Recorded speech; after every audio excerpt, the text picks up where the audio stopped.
Good evening and welcome to ITV News Meridian. Tonight's headlines in the south. Violence on our trains, why you're twice as likely to get caught up in it if you live in the south, worrying new figures. The 19-year-old who didn't turn up for work, a car mechanic, appears in court charged with her murder. Will they be ready in Rio? 24 hours to go, we catch up with our athletes of Paralympics GB. And Mr. Men, meet the character with the biggest collection of its kind, unless you know any better.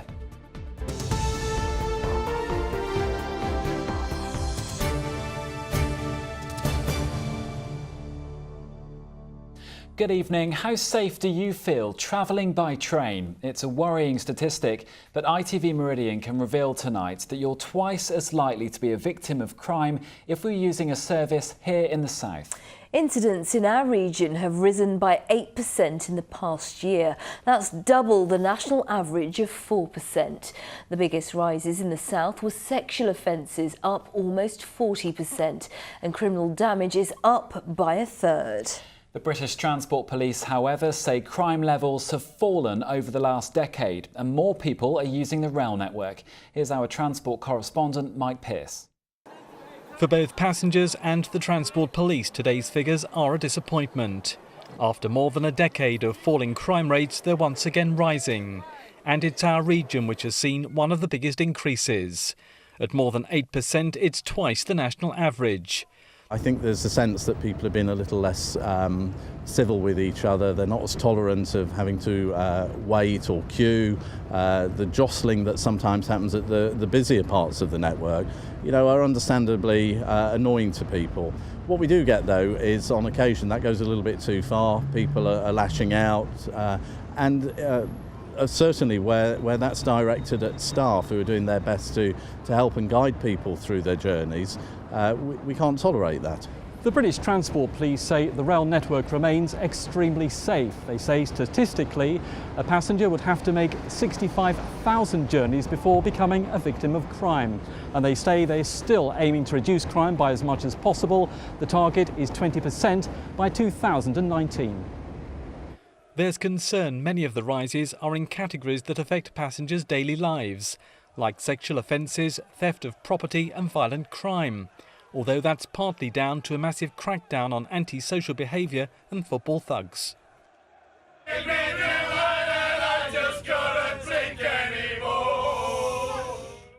So how safe then do passengers feel? I don't think there is enough staff on the trains at all, no. There isn't enough to look after vulnerable people, or in the day it's fine because it's usually busy, but at night I wouldn't like to say. Well, I feel safe personally. I feel fine on trains. I think the cameras, CCTV, we've always got a guard on show. So there's just so many people travelling, too crowded. It gives people an opportunity just to dip in a pocket. I think it's important to put it in context. What we have seen is an increase in 5 offences a day across the whole of the UK. We only have 130 offences in total every day and 8.6 million people travelling. So I don't want to diminish the impact to any one of those victims, but the chances of people suffering crime on the railway network are incredibly low. The message remains that the railway is extremely safe, but a review is underway to see how this year's rise in figures can be reduced. Mike Pearce, ITV News. In other news, a major computer glitch caused chaos for British Airways passengers around the world earlier today.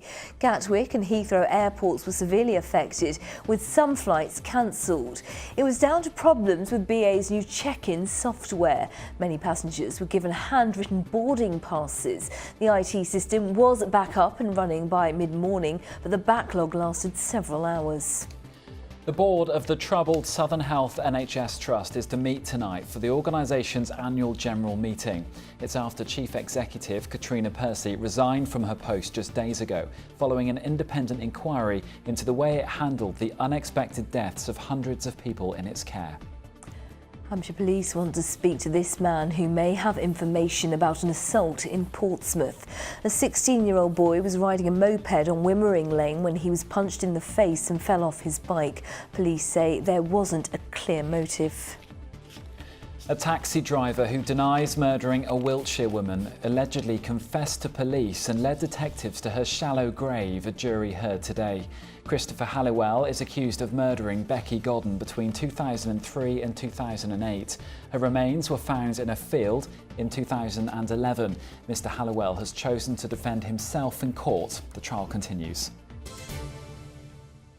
A mechanic has denied murdering a teenager in West Sussex. Shana Grice, who was 19, was found at a house in Marl Oak last month after she didn't turn up for work. Today, Michael Lane, who's 27 and from Portslade, appeared via video link at Hove Crown Court. Andy Dickinson was there. Michael Lane, a 27-year-old tyre and exhaust fitter from Thornhill Rise, Portslade, appeared here at Hove Crown Court this morning via video link. Bearded and wearing a red t-shirt, he pleaded not guilty to the single charge of murdering 19-year-old Shana Grice. Her body was found at her home in Chisbury Road, Marl Oak, near Portslade, on August the 25th after she'd failed to turn up to work.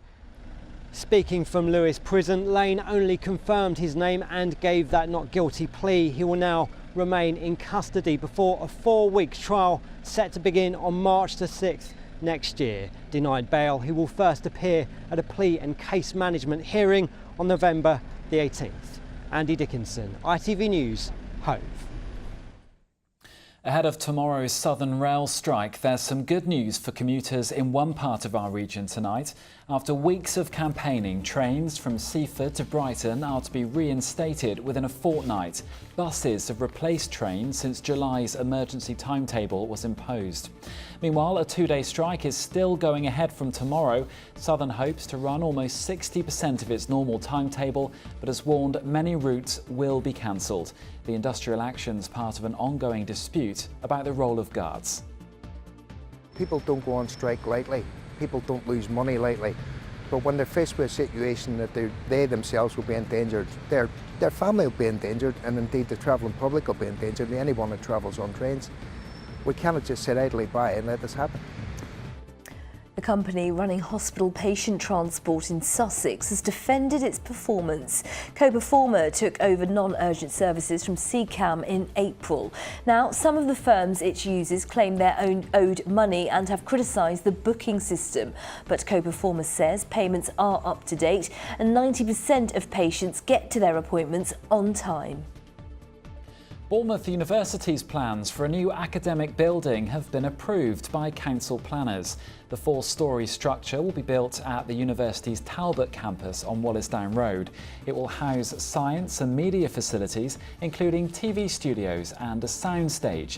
It's part of a £100 million programme to expand facilities at the university. A World War II memorial in Portsmouth has been officially completed after nearly 3 decades of work.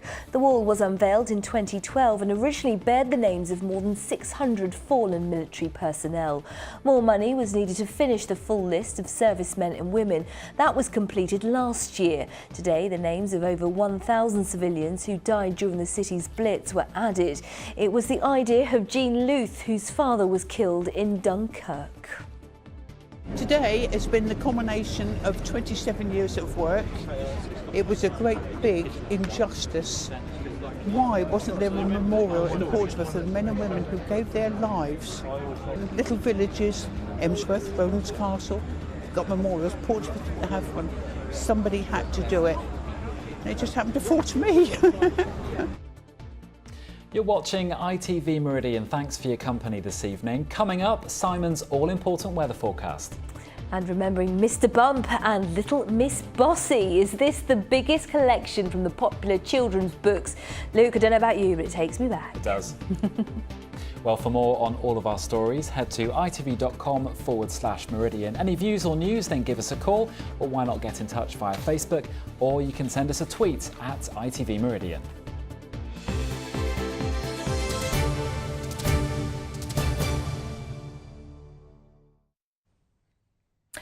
Figures show that up to 1 in 5 women will develop a mental illness during pregnancy or after birth, and it can happen to anyone.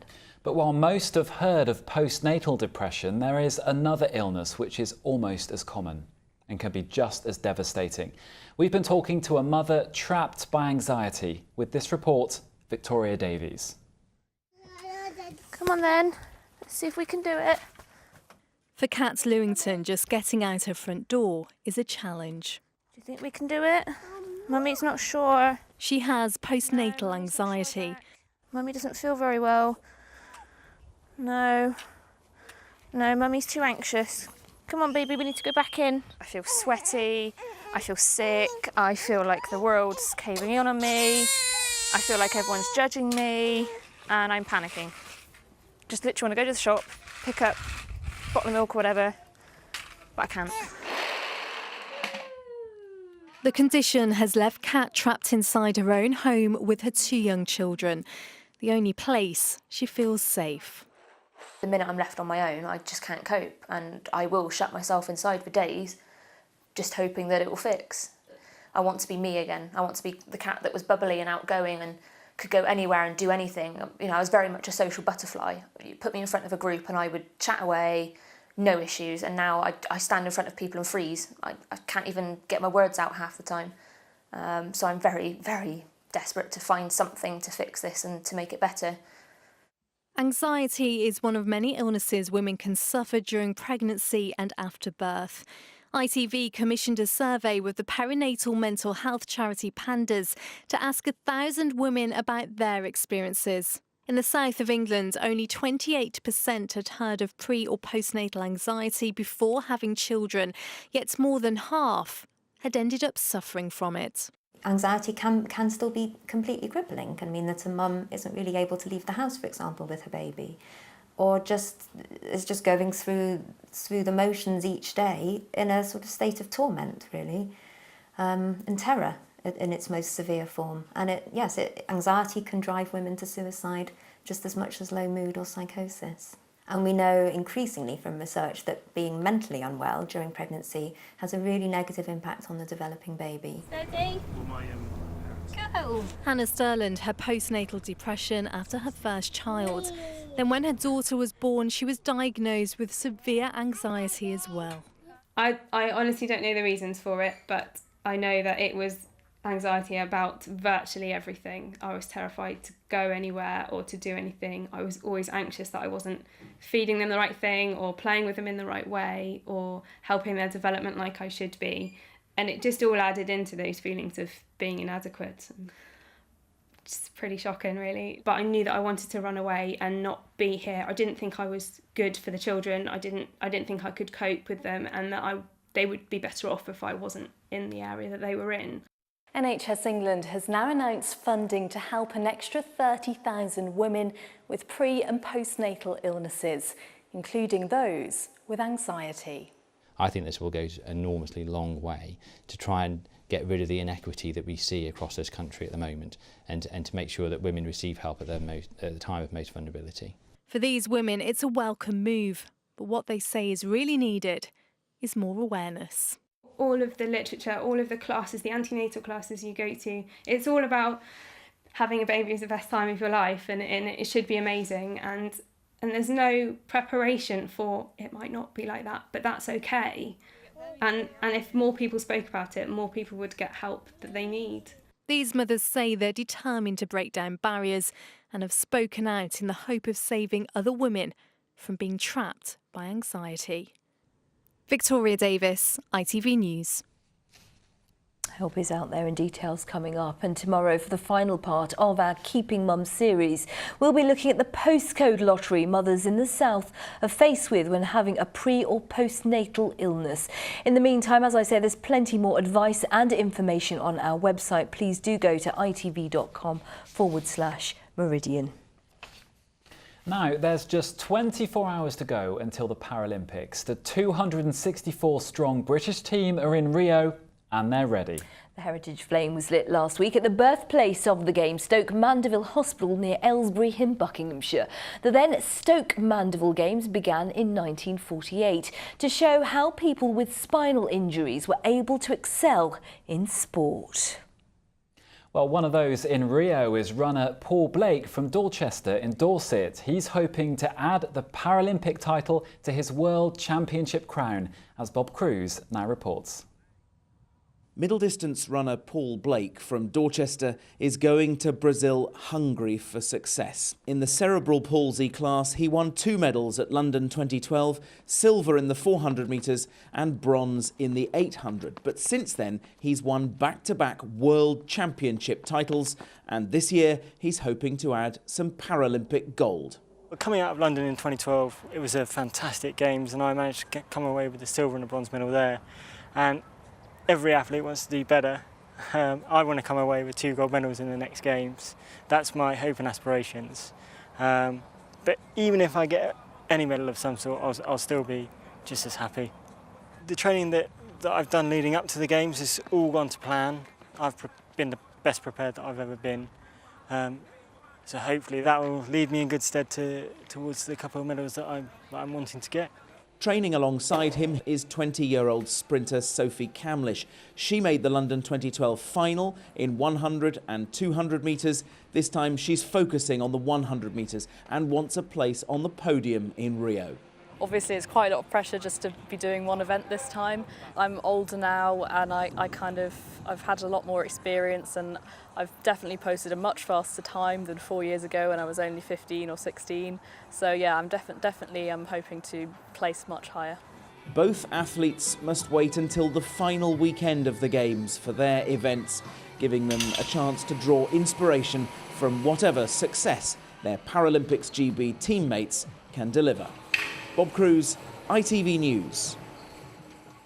And earlier I was joined by Penny Mordaunt, Portsmouth North MP and Minister of State for Disabled People.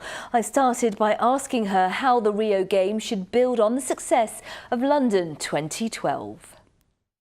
Well, we should all be very proud in this country of our role in the Paralympics. We actually came up with the original concept. It was our gift to the world. And of course, 2012 was a complete game changer in how the Paralympics were seen. So we should all be very proud of that, and we should all be behind our own team.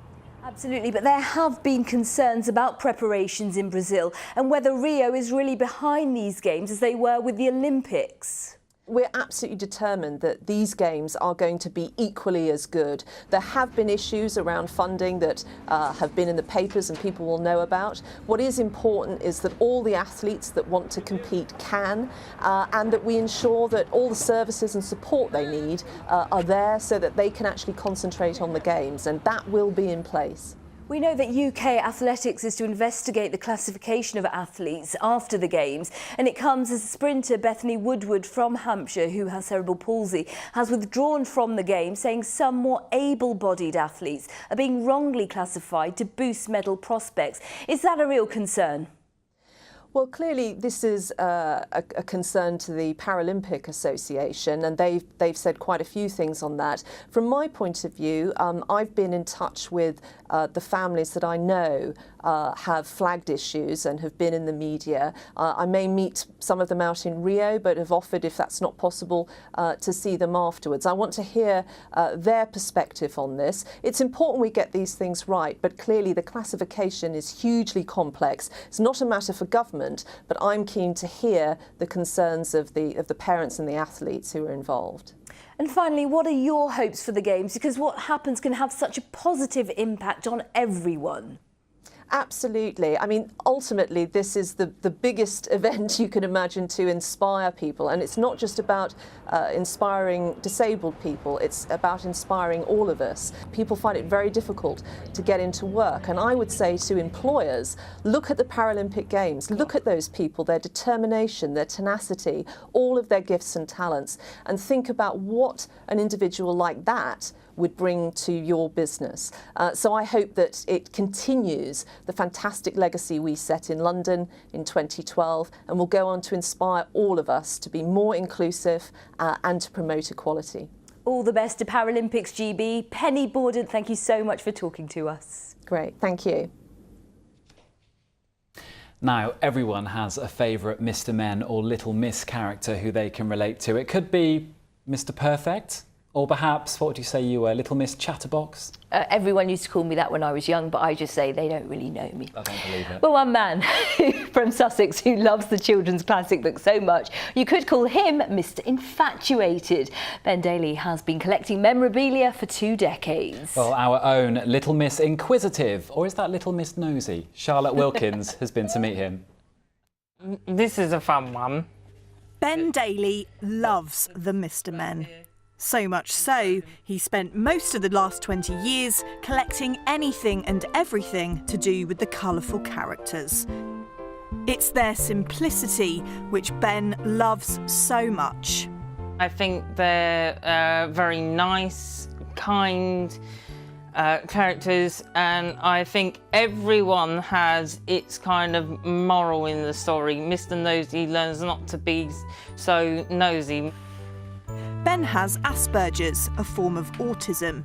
His Mr. Men infatuation began when his mum used to read him the books as a child. I think for anybody that knows any children that have Asperger's, they do tend to have one passion or one obsession. And for Ben, it was Mr. Men, and completely unintentionally, because I happened to be reading him the books maybe when he was 4 or 5, and he just fell in love. He's just grown and grown and grown, and he's just never grown out of it.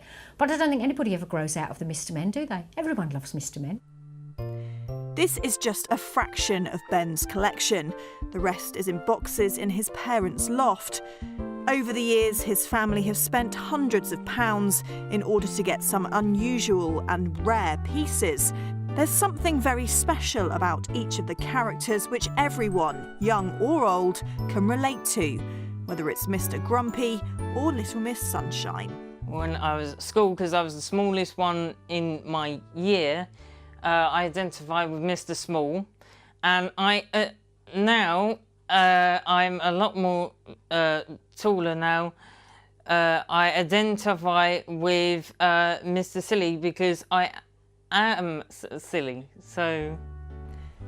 Ben and his family now have hopes of opening a mini theme park with a museum so that Ben can showcase his collection. They're now just on the hunt for the perfect place to open it. Charlotte Wilkins, ITV News.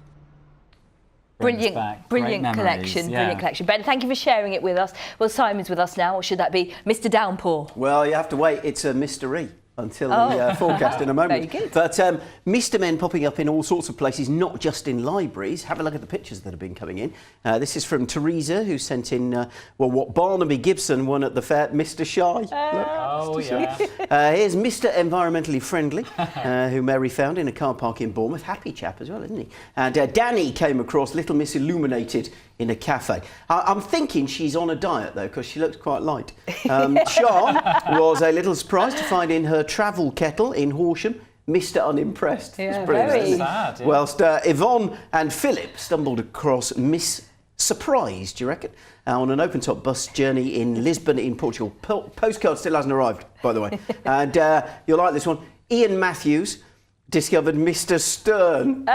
See what he did there? In a boatyard in Sussex. Yeah. And finally, this is what Joe Dawson spotted looking out of a window in Petersfield. Look closely. What do you reckon there? Is that Mr. Nosy the penguin, or is it just a whole load of kitchen rolls? Make it out. It's a mystery. Meridian weather at ITV.com if you spot any other faces in unexpected places, and you can see some more on my blog on the website. So are you Mr. Sunshine, Mr. Downpour, or Mr. Cool? Here he is with the forecast, Simon.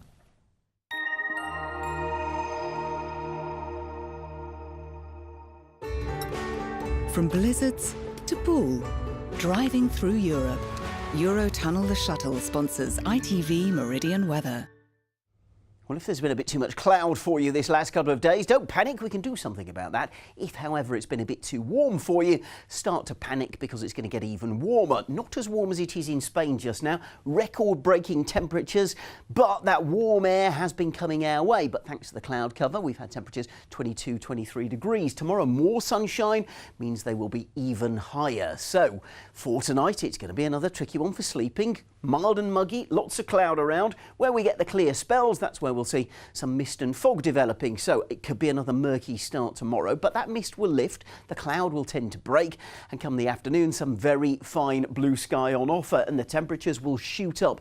25 tomorrow afternoon, not out of the question. That's 77 in Fahrenheit, which is a fair bit above where we should be for this time of year. As for your high tide times, well, you can see in Brighton 3 o'clock in the morning, then 3:15 in the afternoon. Then Thursday might start off with a bit of dampness in the west, but once that's cleared, brighter and not quite so warm. Eurotunnel the Shuttle sponsors ITV Meridian Weather.